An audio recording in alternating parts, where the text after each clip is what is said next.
Le dual dumbbell bench press est un exercice où le but du jeu va être de venir t'allonger sur le banc, amener les haltères à la poitrine, tendre les bras et ensuite de ramener de nouveau ces haltères à la poitrine. Pour ce faire, avant d'attaquer le mouvement et de s'installer sur le banc directement, on va respecter quelques consignes. La première, c'est de toujours avoir les épaules vers l'arrière. Avec tes omoplates, en amenant tes épaules vers l'arrière, tu vas venir serrer tes omoplates. On imagine que mes mains sont mes omoplates. Naturellement, elles sont légèrement comme ça. En venant ramener tes épaules vers l'arrière, en fait, tu vas venir aplatir ces omoplates et ça te permettra d'être beaucoup plus stable sur ton banc.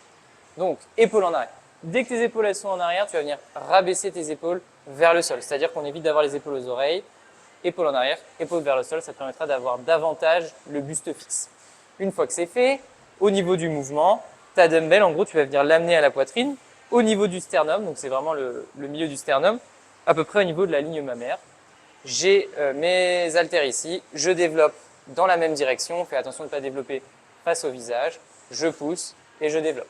Okay, une fois que c'est fait et que tu es à l'aise sur ces positions-là, au niveau de l'inclinaison des coudes, ce qu'on veut éviter absolument, c'est d'avoir le coude au-dessus de l'épaule. Tu auras une trop grosse contrainte au niveau de l'épaule et c'est pas forcément bon pour cette dernière, donc c'est pour ça que je vais te demander de venir légèrement refermer les coudes.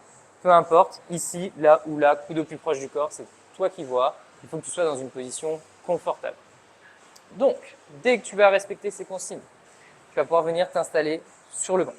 Pour commencer et lancer ton mouvement, tu vas venir mettre tes haltères sur tes cuisses.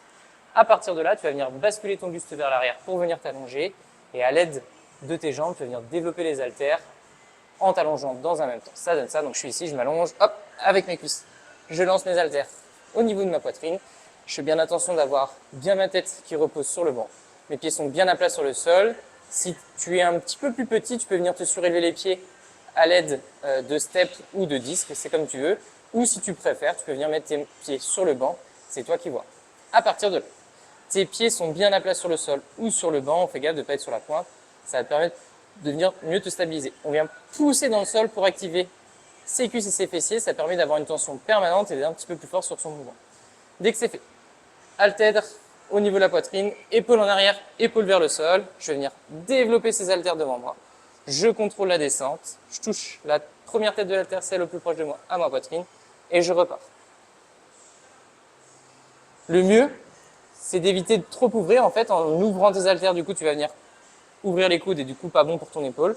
Tu peux garder tes haltères parallèles si tu es à l'aise comme ça, c'est comme tu veux. Moi, ce que j'aime bien, c'est mettre un espèce d'angle droit entre les deux haltères pour me permettre d'avoir une meilleure inclinaison. Donc, je suis ici, une ouverture moyenne des coudes, j'amène les haltères à ma poitrine et je tends les bras.